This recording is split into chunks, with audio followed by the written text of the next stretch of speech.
बताऊंगा। मेरी कहानी का शीर्षक होगा आज का परिवेश, लोगों की कुसंगत, बाधा कांड। आप लोगों के बीच में रखने चल रहा हूं। मेरा खान पान कैसे होना चाहिए, मेरा विचार कैसे होना चाहिए, और यह बिरहा सिर्फ एक दोहे पर आधारित होगा, मात्र एक दोहा। दोहा कौन सा है? मैंने भी बताया कि बिना विचारे जो करे सो पाछे पछताए, और काम बिगाड़े अपनो जग में होत हंसाए। कुंभ मेला चलत बा और इसमें तमाम साधु संत महात्मा आई है, कबीर दास के बानी है। एक विचार करा, जिंदगी का सफर मुश्किलों से भरा, राह थकता नहीं राही थक जाता है, टिक न पाते कदम सूल से सूल तक, मंजिले मन मुरादों से हट जाता है, खाके गोता मुकद्दर के मझधार में, अरे अब तो मुफलिस किनारा नहीं पाता।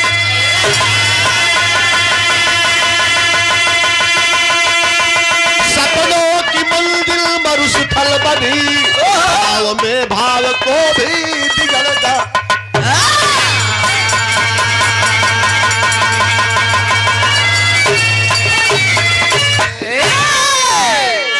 और करना,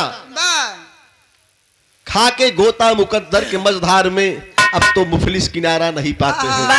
मेरे साथियों गौर करना, एक लाइन बड़ा सुंदर भाव लगल यहाँ पे कि मेरा महबूब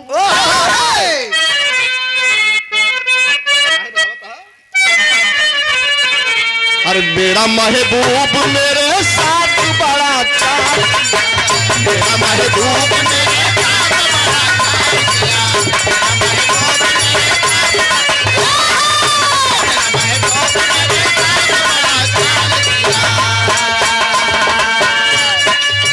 मेरा महबूब मेरे साथ बड़ा चाल किया, मेरा महबूब मेरे साथ बड़ा चाल किया, मेरा महबूब मेरे साथ बड़ा चाल किया।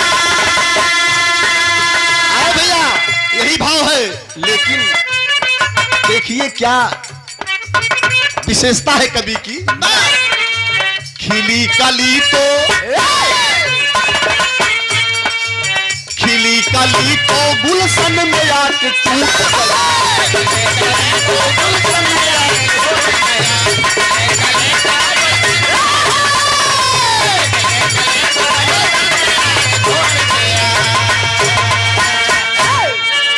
खिली कली तो गुलशन में आके टूट गई,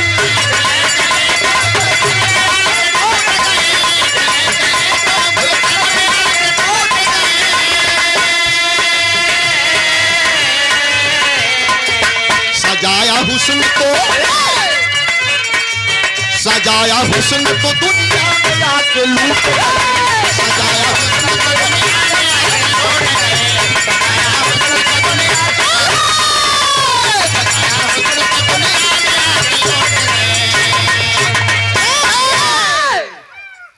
खिली कली, गौर करना, खिली कली तो गुलशन में आके टूट गई, सजाया हुस्न तो दुनिया में आके लूट गई। कितनी सुंदर बात कवि ने यहां पर अपनी लेखनी से दर्शाया है। गजब के लाइन हो लाल।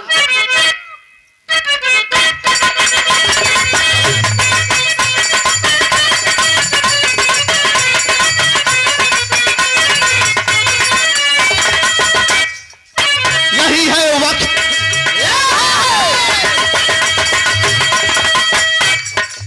यही है वक्त जो इंसान को रुलाता है, यही है वक्त जो इंसान को रुलाता है, कभी एक साथ हजारों जख्म भर जाता है।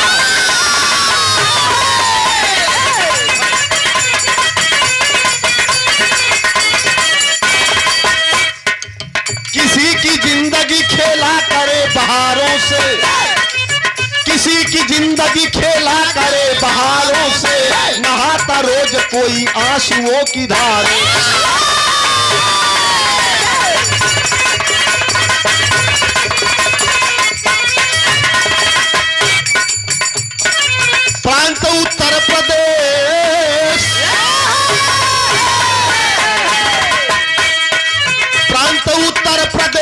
खास जिला बाबा से, प्रांत उत्तर प्रदेश खास जिला बाबा से, बिलखती व्यथा मिली भीमपुर नेवादा से।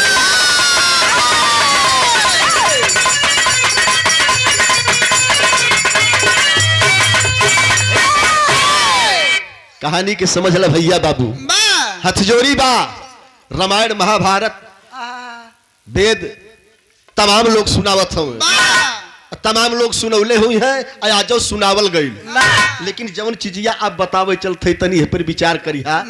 किसी की जिंदगी खेला करे बहारों से, नहाता रोज कोई आंसुओं की धारों से। किसी को घर है, मकान है, किसी को पूरा भी नहीं नसीब है। किसी के पास महल खजाना है, कोई झोपड़ी में रह रहा है। हजारों करोड़ों में खेलने वाला इंसान हंस रहा है, खुशियां बांट रहा है।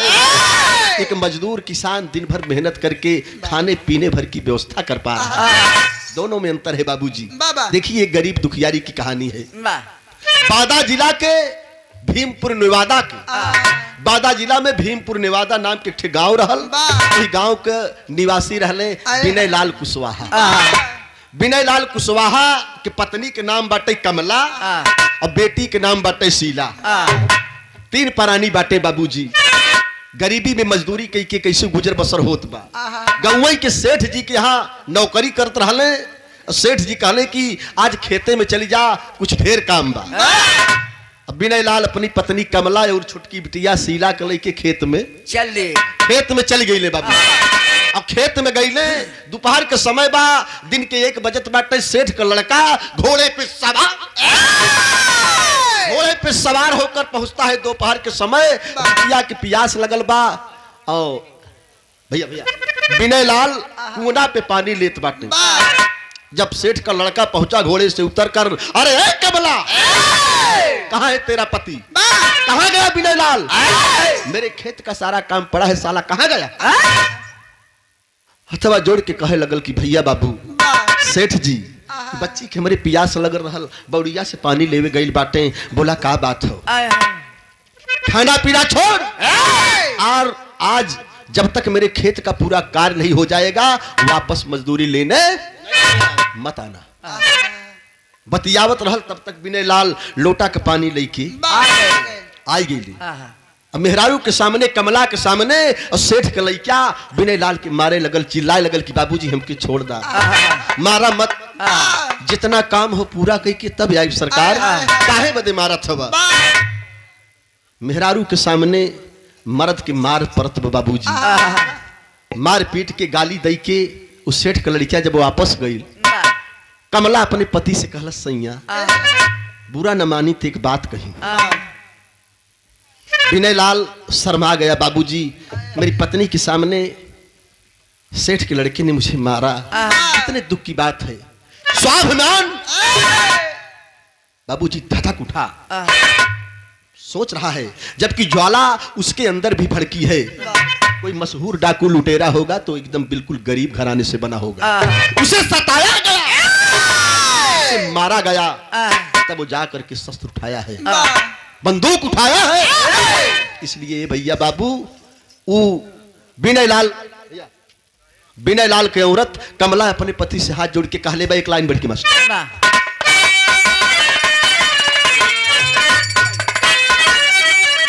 कर जो है बाप, हमार माता बहन लोग गावेली, गावेली, अरे कहवा से आवे बाबा के पियावा हो,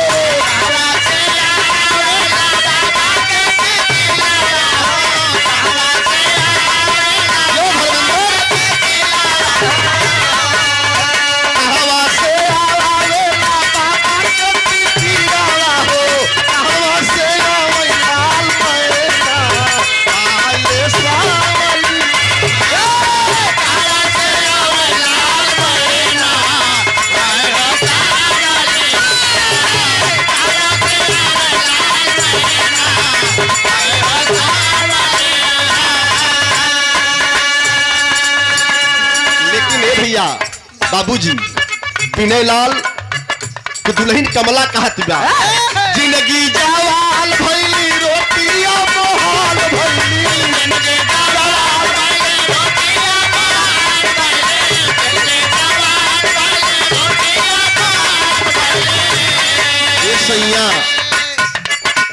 बात मानी। जिंदगी जलाल भइली रोटिया मोहाल भइली, कोई ना गुजारा अपने देश में, परदेश में पिया कोई ना गुजारा अपने देश में, परदेश में कोई ना गुजारा अपने देश में, परदेश पिया। बाबूजी हमारे धर्म के बड़े भैया, समाज के सम्मानित श्रीमान आशीष शुक्ला, आशीष शुद्धता की गारंटी होनी चाहिए, आशीष शुक्ला बालाजी धर्म काटा, गुरु जी के पावन चरणों में प्रणाम है। माता पिता का प्यार दुलार बना रहे, आशीर्वाद की कामना है। 51 रुपए का प्यार आप सब भाइयों को नमस्ते प्रणाम। भैया बाबू माइक के माध्यम से जहां तक आवाज जाती हो सबको नमन है, बंदन है। जिंदगी जवाल भैली रोटिया मोहाल भैली, होई ना गुजारा अपने देश में, चला परदेश में पिया। कमला कहे लगल कि सैया हमारे सामने आपके केहू गारी दे, आपके केहू मारी, कि हमसे बर्दाश्त ना हो। 2 टाइम के बदली एक ही टाइम मिले, लेकिन सैया हाथ जोड़त है, हमसे देखल ना जाई। कहे पगली भाड़ा किराया भी तो ना हो। कमला कहल सैया आपन कुल गहना बेच देबे, लेकिन हम ई बर्दाश्त ना करब। बम्बई जाए के खातिर कैले तारी यारिया हो, बम्बई जाए के खातिर कैले तारी यारिया हो, बम्बई जाए के खातिर कैले तारी यारिया हो। संघवा में चली भैली बेटी गुजरिया हो,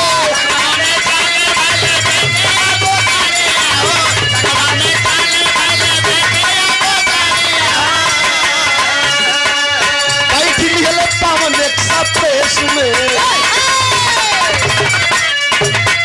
बैठिली हले पावन एक सा पेश में, चला परदेश में बैठिली हले पावन एक पेश में, चला परदेश में बैठिली हले पावन एक पेश में, चला परदेश में। ए बाबू अपने शरीर के गहना बेच के अपने पति विनय लाल और बेटी कमला के साथ ए बाबू स्टेशन पर पहुंचती है और मुंबई जाने वाली गाड़ी पवन एक्सप्रेस में तीनों बैठ गए। चले जा रहे हैं बाबूजी। देखिए मालिक की मर्जी विधि का विधान होता है क्या। धीरे धीरे गाड़ी जबलपुर स्टेशन पर पहुंचती है। प्रभात का बेला है, प्रभात मीन सवेरा, सुबह के टाइम होता है क्या। तर्ज बदल गई। हर सैया जुल्मी का ससुरा घर जाई रे जाई,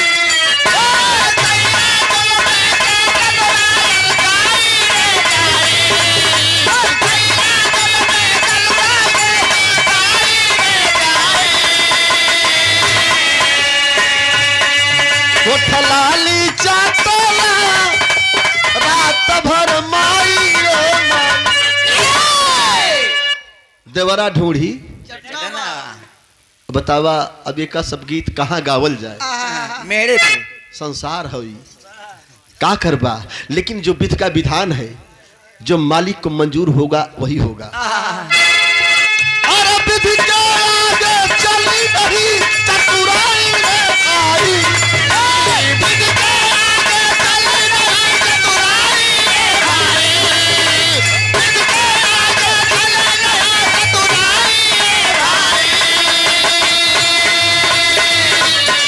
गाड़ी हो तभी हनवा शहर जबलपुर आई रे भाई।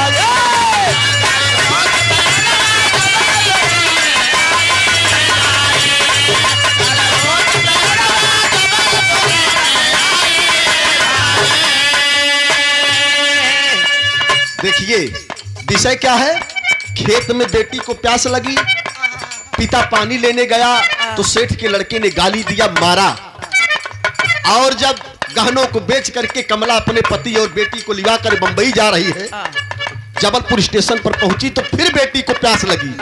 कमला कहे कि सैया स्टेशनवा से तनिक से पानी ले लेता, गड़िया वही 2-5 मिनट रुकबई करी। पानी लेवे बादे बिना डिब्बा से उतारल, रुक गई गाड़ी वही पानिया न भरल।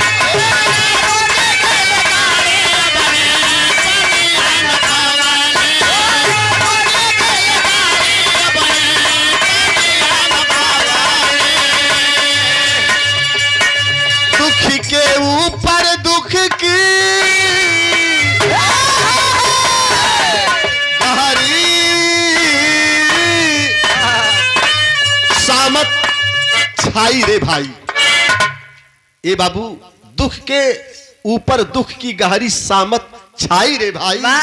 गाड़ी होत बिहनवा शहर जबलपुर जाई रे भाई, आई रे भाई। बाबूजी उतरता है, बिनेलाल स्टेशन पर गया और पानी भर रहा है बोतल में। तब तक बाबूजी हरी झंडी हो गई, गाड़ी चलने लगी। कमला आवाज देती है, बिनेलाल, अरे ओ बिनेलाल। बाबूजी बुलाए तो कैसे बुलाए, नाना प्रकार के लोग हैं। जब नाम लेकर बुलाऊंगी तो शायद मेरी आवाज उन तक पहुंचे। लेकिन बाबूजी जब तक बिनेलाल के कानों में आवाज जाती वापस होता, तब तक गाड़ी की गति तेज हो चुकी थी। गाड़ी की गति तेज हो चुकी थी और बिनेलाल सुना अपनी पत्नी की बात को, आवाज देता है, करे कमला सामने वाले स्टेशन पर उतर जाना, मैं दूसरी ट्रेन पकड़ करके आ रहा हूं। बाबूजी यह बात शायद कमला के कानों तक नहीं पहुंची। गाड़ी चली जा रही है बाबूजी, कहीं नहीं उतरती है, पहुंच गई मुंबई। इधर बिनेलाल दूसरी गाड़ी पकड़ करके आया, सामने वाले स्टेशन पर उतर करके लाख कोशिश किया, ढूंढा बाबूजी, लेकिन कहीं नहीं पाया। बेटी और पत्नी आज बिछड़ गए जबलपुर स्टेशन पर। ए भैया, कमला मुंबई पहुंच गई और बाद में बिनेलाल भी आया, लेकिन एक दूसरे से दूसरे की मुलाकात नहीं हुई बाबूजी। करे तो क्या करे, कमला छोटी बेटी शीला को लेकर के दर दर की ठोकरें खा। गीत लगल मास्टर।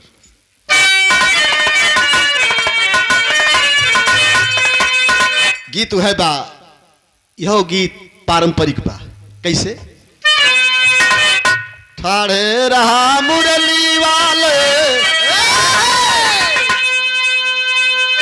अरे ठाड़े रहा मुरली वाले, गगरिया घरे धैले, ठाड़े रहा मुरली वाले,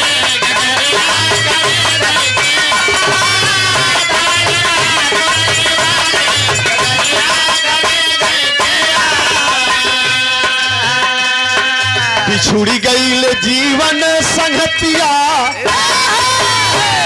अरे बिछुड़ी गईल जीवन संगतिया, विपतिया के ओर कैसे होई, बिछुड़ी गईल जीवन संगतिया।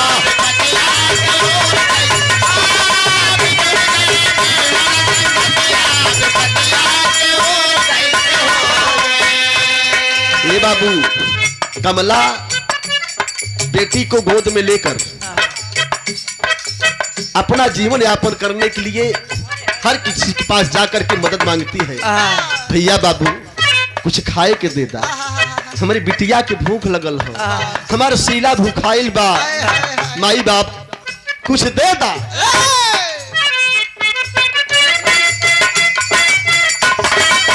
कसती कहा जाए बिना खेवैया, कहा जाए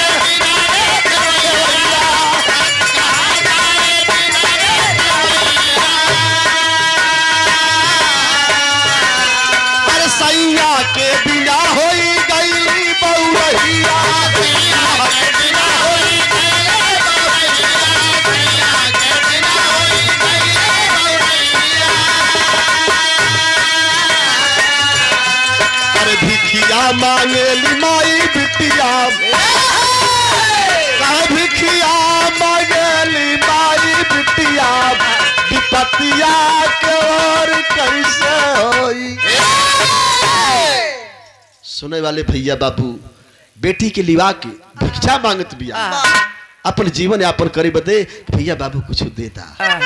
दयालु रहले, एक दुकान पे गइल, बाबूजी साहब हमके काम पे रखला, हम अपनी बिटिया के जियाई कैसे, जवन कुछ कहबा आपके घरे के चूल्हा बर्तन कपड़ा लत्ता धोई देबे, चूल्हा बर्तन कही देब, खाना बनाए देबे, हमके अपने घरवा में रखला। साहब ने कहा ठीक है, दुनिया है बाबूजी, दातार सबको देता है। बाबूजी बिटिया के लेके उस साहब के यहाँ रुक गए, चौका बर्तन के काम करे लगल। धीरे धीरे समय बीतता गया और जो बेटी शीला थी 16वां बसंत पार कर गई, सयानी हो गई। और इधर उसका पति मुंबई आया है, लेकिन लाख कोशिश करने के बाद भी अपनी बेटी और अपनी पत्नी को नहीं पाया। धीरे धीरे उम्र बढ़ल तब गीत हो, अरे काहे गुस्साइल बारू जान ले बुका हो, यह गीत हो। लेकिन धीरे धीरे अरे शीला बिटिया सायान भइल बा,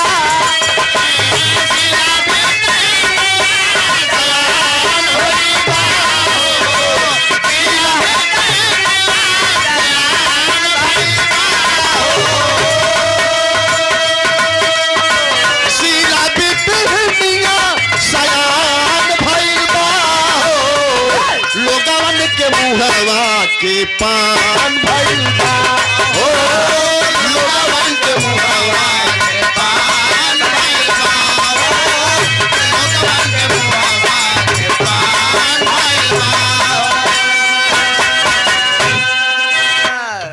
कीचड़ में कमल की अजीब सुघराई, अरे बेटी ये कंपनी में काम कैली पाई, बेटी ये कंपनी में बेटी ये कंपनी में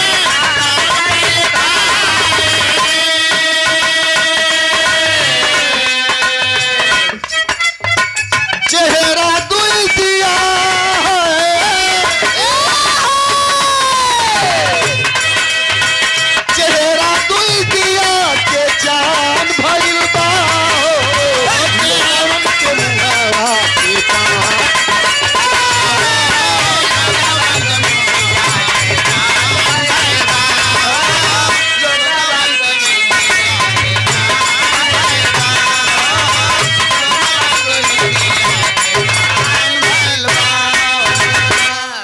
भैया, चेहरा दुइजिया के चांद भइल बा, लोगवन के मुहवा के चांद भइल बा, पान भइल बा। शीला सयानी हो गई, जिस रास्ते से गुजरती थी देखने वालों का तांता लगा रहता था। बाबू अच्छे भी लोग थे, बुरे भी लोग थे। ब्यूटीफुल फार सी नॉट टू टच, सुंदरता तो है लेकिन देख लीजिए उसे टच करने की कोशिश।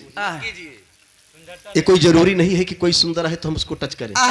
तमाम उदाहरण है, तमाम प्रमाण है। लोग कुछ गलत तरीके से कुछ सही तरीके से देखना शुरू कर दी। और बेटी को एक कंपनी में काम मिल गया।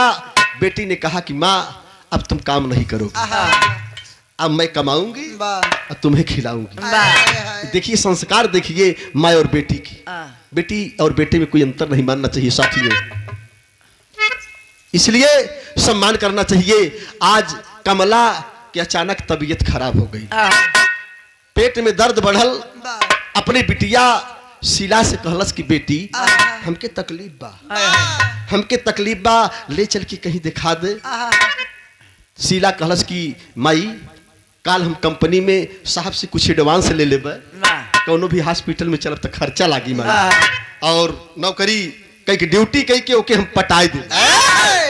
मेरे साथियों कमला ने कहा ठीक है। दूसरे दिन बाबूजी जाती है और कंपनी के मालिक से कहती है साहब मेरी माँ की तबीयत खराब है, थोड़ा पैसा दे दो। कर कहता है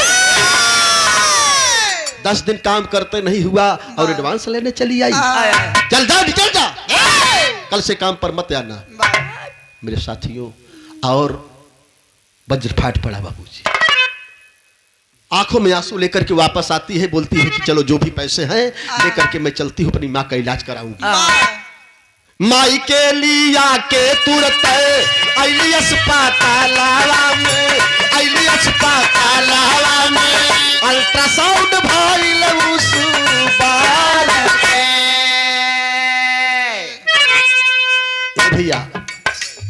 मतारी के लिया के अस्पताल में पहुंचल, जब अल्ट्रासाउंड हुआ धर्मेंद्र तैयारी रखा, ध्यान रहे बढ़िया से। पेटावा में गांठ डॉक्टर बतावले हो, डॉक्टर बतावले हो, केहू ना देखला मददगार। डॉक्टर साहब ने कहा, अल्ट्रासाउंड हुआ। शीला ने कहा, साहब मेरी माँ को क्या तकलीफ है? डॉक्टर ने कहा कि तेरी माँ के पेट में एक गांठ बन गई है और जिसके इलाज के लिए 1 लाख रुपया लगेगी। रोने लगती है शीला, माई इतना पैसा कहाँ से हुई? पूछत कमला, बेटी डॉक्टर साहब कहा कहने का माई कुछ ना, तू चिंता मत करा, हम बाटी ना। देखिए धैर्य दे रही है अपनी माँ को एक बेटी कि तुम चिंता मत करो, मैं हूं ना। डॉक्टर साहब एडमिट कीजिए, लीजिए जो पैसा है, बाकी पैसे की व्यवस्था मैं कर रही हूं। एडमिट करा देती है अपनी माँ को और निकल करके आती है सड़क पर। बाबूजी हॉस्पिटल के बाहर मिलल दुईठे जवानावा हो, दुईठे जवानावा हो, दुखिया को कइले उपकार।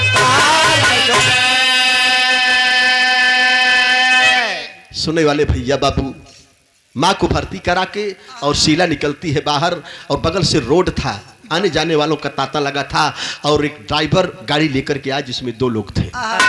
2 लोग थे और हाथ देती है। साहब सोचती थी कि कुछ इनसे कुछ उनसे लेकर के अपनी माँ का इलाज करा लूंगी। और गाड़ी जब रोके ड्राइवर साहब, बगल में एक आदमी बैठा था और देखते हैं शीला की खूबसूरती को। बाबूजी व्यवस्था तो कर दी, 1 लाख रुपया दे दिए, 1 लाख रुपया दे दिए शीला को, बोले ले जाओ इलाज के लिए। धन्य हो मेरे भैया, आप मेरे धर्म के भाई हैं, कलयुग की कुंवर कथाई है। मैं प्रणाम करती हूँ आपको, आप लोग यहीं रुकिए, मैं पैसा डॉक्टर साहब को दे करके आती हूँ। 1 लाख रुपया दई के तुरंत भर्ती कराई देलस, भर्ती कराई देलस, माई का भइल उपचार। ये बाबू जब 1 लाख रुपया लेके अस्पताल में पहुंचल, कहे माई व्यवस्था हो गई 1 लाख रुपया की।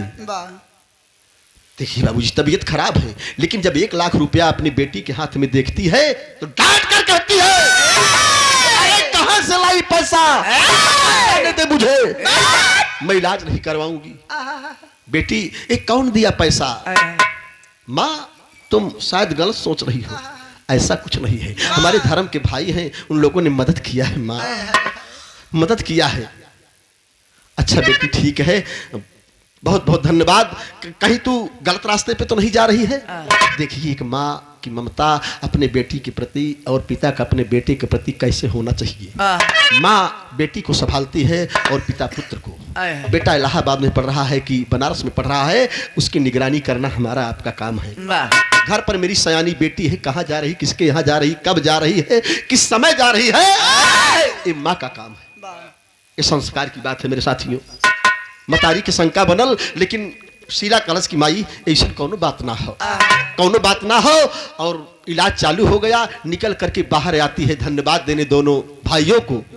दोनों भाइयों ने कहा कि नहीं नहीं बेटी कोई बात नहीं है, बहन कोई बात नहीं है, तुम चिंता मत करना, एक थोड़ा सा काम है, क्या कर दोगी?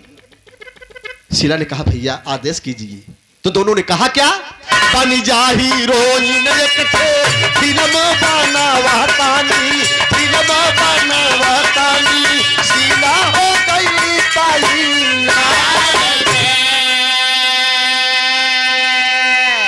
ये बाबू दोनों लोगों ने कहा कि बेटी एक हम लोग छोटी सी फिल्म बना रहे हैं, एक शूटिंग चल रही है, अगर उसमें तुम थोड़ा सा काम कर दोगी तो 1 लाख तो दिए ही हैं, वापस 1 लाख और देंगे।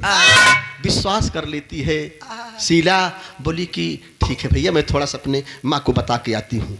वापस गई अस्पताल में, बोली कि माँ भाई लोग कुछ फिल्म शूटिंग चल रही है, मैं बोल रहे हैं कि आधे घंटे में छोड़ दूंगा। नहीं बेटी मैं किसी के ऊपर विश्वास नहीं करूंगी, तू मुझे छोड़कर मत जा।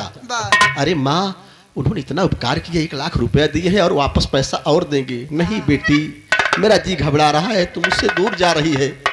लेकिन बाबूजी माँ को ढाढ़स बधा के वापस आती है और गाड़ी में बैठा लिए दोनों दरिंदे। असमत के लूटी लिहले अपिया नरिया हो, अपिया नरिया हो, रोई रोई कागली गोहार। शूटिंग का ढाढ़स दे करके बाबूजी उस सबला को ले जाकर के, उस बेटी को ले जाकर के झाड़ी में उसकी असमस के साथ खिलवाड़ करते हैं। चिल्ला रही है, अरे भैया मुझे छोड़ दो, मेरी माँ अकेली है, मुझे बर्बाद मत करो। लेकिन दरिंदों ने एक नहीं सुना मेरे साथियों। बाबूजी दोनों से हाथ जोड़ रही है शीला, लेकिन भैया हवलदार नहीं माने बाबूजी। और गाड़ी में बैठा करके उन दरिंदों ने उस बेटी को लेकर चले गए कोठे पर, जहां पर उन लोगों का सरदार था, जहां पर उनका साहब था, जो जिस्म का सौदा करता था बाबूजी। आज वह अबला रोती बिलखती चली जा रही है।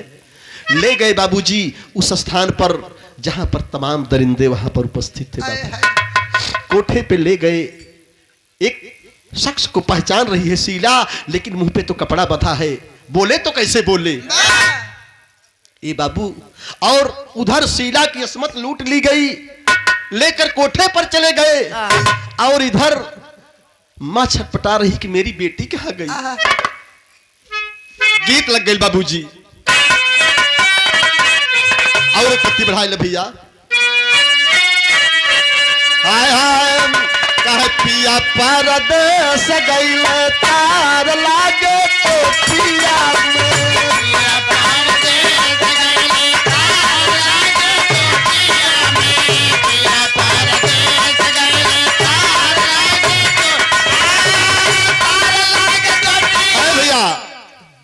इत गीत रहल, लेकिन गाना के अंदर भाव बा। रो रही है, रोवेली कमला बेचारी अस्पताला में, रोवेली कमला बेचारी अस्पताला में, रोवेली कमला बेचारी अस्पताला में। कहाँ गइलू बिटिया बिसारी अस्पताला में, कहाँ गइलू बिटिया बिसारी अस्पताला में, रोवेली कमला बेचारी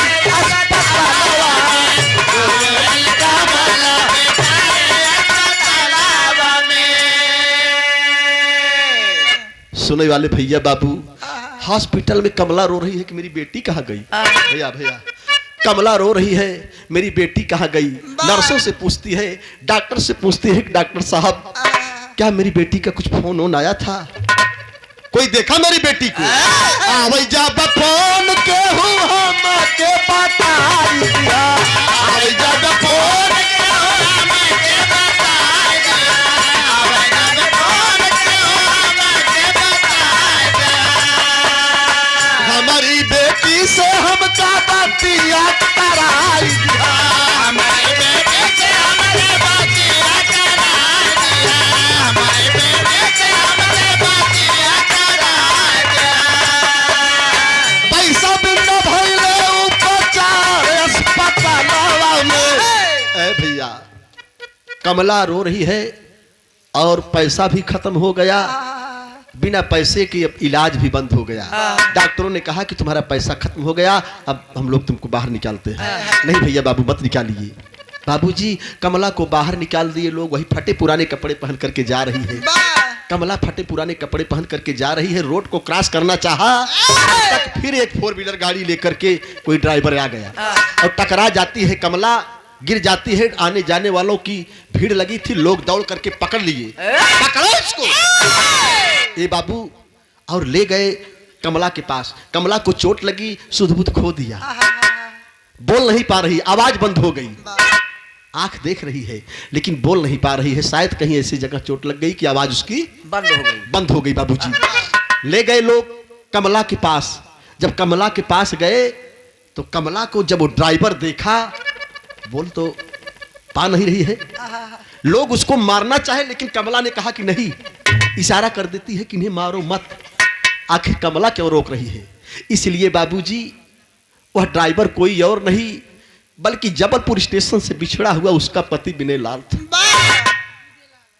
बाबूजी विनय लाल को देखती है, कमला फूट फूट कर रोने लगी। और जब विनय लाल देखता है कमला को, बाबूजी छतिया के पीटी रोवा ड्राइवर या नारिया हो, छतिया के पीटी रोवा ड्राइवर या नारिया हो, ई का तू कैला भगवान हो, छतिया के पीटी रोवा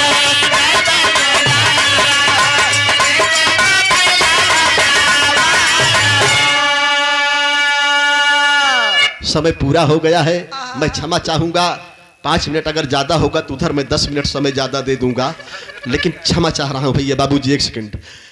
ड्राइवर जब देखा कमला को तो वो भी छाती पीट कर रोने लगा। कहा कि कमला, अरे पगली, तुझको मैं कहां कहां नहीं ढूंढा, कहां थी तू? बाबूजी लोग हट गए और वह ड्राइवर, उसका पति विनय लाल, कमला को अपनी गाड़ी में बैठाया और वापस हॉस्पिटल में लेकर गया।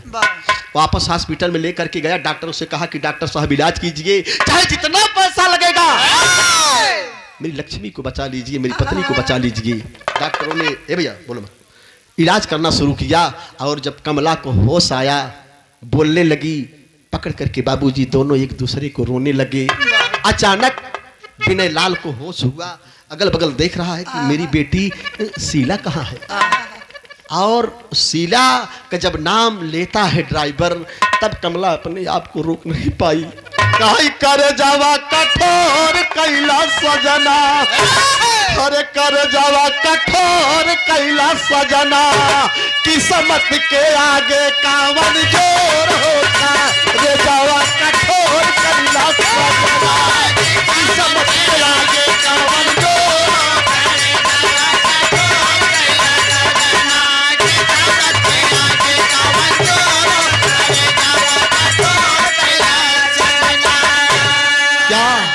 कमला, ये क्या बोल रही है तू? काहे फिल्म के शूटिंग में बेटी मोरी गईली, पहले 2 महीना बेटिया बहिना आईली, कर जावा कठोर कैला सजना। बाबूजी कमला ने कहा कि सैया, आप बीती बताती है कि मेरी तबीयत खराब थी, ऐसे ऐसे था, कुछ दरिंदों ने 1 लाख रुपया दे करके मेरी बेटी को फिल्म की शूटिंग का बहाना दे करके लेकर चले गए, तब से मेरी बेटी नहीं आई। पता नहीं कहाँ होगी, किस हाल में होगी। स्वामी मैं क्या करूं? सिंदूरवा बिल्कुल ताजा हो गया, अरे सिंदूरवा बिल्कुल ताजा हो गया, अरे तब भैली भेंट मगर अमृत में मिल जा। देखिए क्या तुकबंदी है, कवि जी को प्रणाम करता हूँ। भैली भेंट मगर अमृत में मिलल जहरवा, से दुरवा बिल्कुल ताजा हो गया। पति मिला तो बेटी नहीं, जब बेटी थी तो पति नहीं। ताजा तो हो गया, खुशी तो आई कि मेरा पति मिल गया, लेकिन आज बेटी के न रहने का गम है। कौने बनवा मोर चिड़ैया गैया रोवाली, अरे कौने बनवा होई है मोर चिड़ैया गैया रोवाली, जिंदा मर गई हाथ कसैया गैया रोवाली।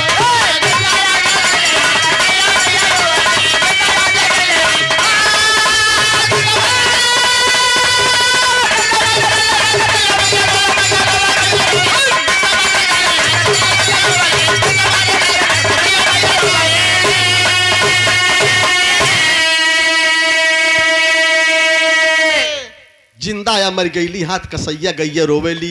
स्वामी पता नहीं मेरी बेटी कहाँ होगी। अब मैं क्या बताऊं, कैसे बताऊं? अरे दूसरे के खातिर जे, दूसरे के खातिर जे, अरे कुआनवा खोदवा वही भाई, दूसरे के खातिर जे, कुआनवा खोदवा वही भैया, दूसरे के खातिर जे, कुआनवा खोदवा वही भैया, ओकरा के खातिर पहले रहै ताइया, ओकरा के खातिर पहले रहै ताइया।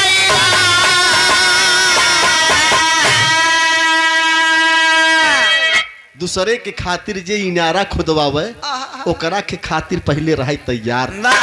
जब सारी बात बताती है कि मेरी बेटी को फिल्म में शूटिंग का बहाना करके ले गए, तब विनय लाल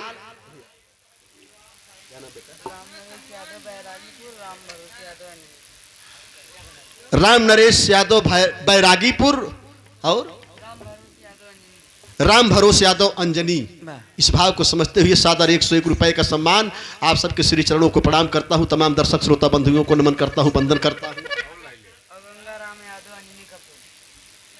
श्री गंगा राम यादव अंजनी कपूर से सादर ढेर सारी माया पुरस्कार आप सब भाइयों को नमस्ते प्रणाम। लास्ट लाइन में कहना बाबूजी, आज विनय लाल समझ गया। भैया भैया 2 मिनट, मात्र 2 मिनट। विनय लाल कहा कि बताओ कमला क्या बता रही हो? हेलो हेलो भैया, क्या बता रही हो? बोली कि फिल्म की शूटिंग का बहाना करके ले गए। विनय लाल बाबूजी, जिस जगह उसकी बेटी पहुंची थी, जिस कोठे पर जब बेटी और पत्नी को नहीं पाया विनय लाल, तो उन्हीं लोगों के साथ अय्यासी करने लगा। उसके भी कदम बहक गए और उसी कोठे पर वो भी रहता था जहां पर उन लोगों ने उसकी बेटी को लेकर के गए। आज एक बाप भी अपनी बेटी को नहीं पहचान सका, वह बात कहने में शर्मा रही है बाबूजी। अब विनय लाल को पछतावा हो रहा है कि वह बेटी बोलना चाहती थी लेकिन उसके मुंह पर कपड़ा बंधा था। शायद वह कपड़ा खुला होता तो वह बेटी मुझे पापा जरूर कहती। इसलिए मैंने कहा कि बिना विचारे जो करे सो पाछे पछताए। बिना विचार के इंसान कहीं कहीं पर गलती कर देता है। मैं कहता हूं गलती करिए, ये स्वाभाविक है, गलती होती है, लेकिन गलती गलत जगह पर मत करिए। एक बाप अपनी बेटी को नहीं पहचान सका बाबूजी, और फोन लगा दिया अपने साहब को कि साहब, जो कोठे पर उस रात शूटिंग का बहाना करके जिस लड़की को लोग लाए थे, साहब मैं कहने में शर्मा रहा हूँ, वह लड़की कोई और नहीं बल्कि हमारी खुद की बेटी है।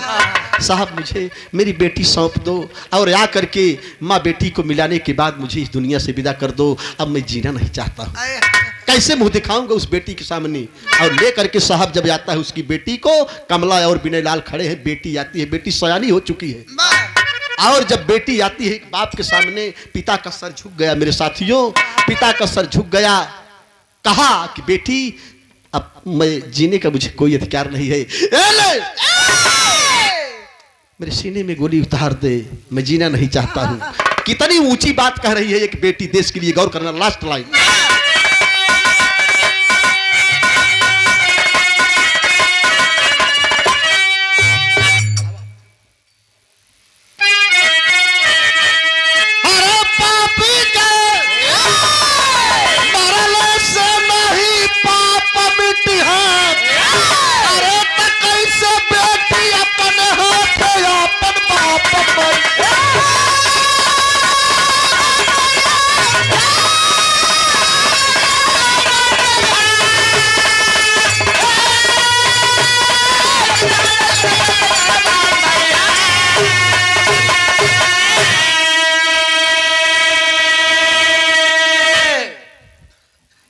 के मरले से ना ही पाप मरी है, और कैसे बेटी अपने हाथे अपन बाप मरी है।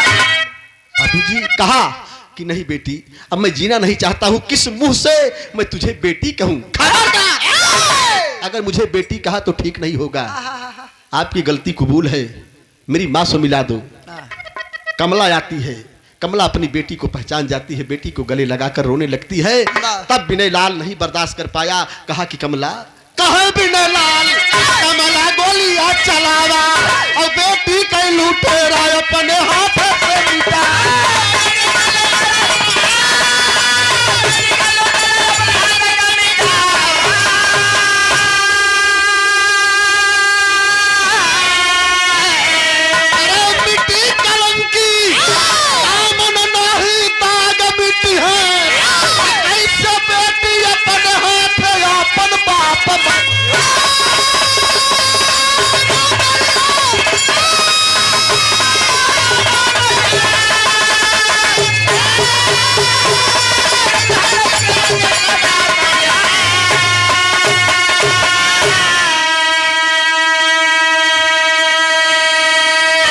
कभी भी इंसान जल्दी का करना ठीक नहीं, जल्दी का होता काम बुरा।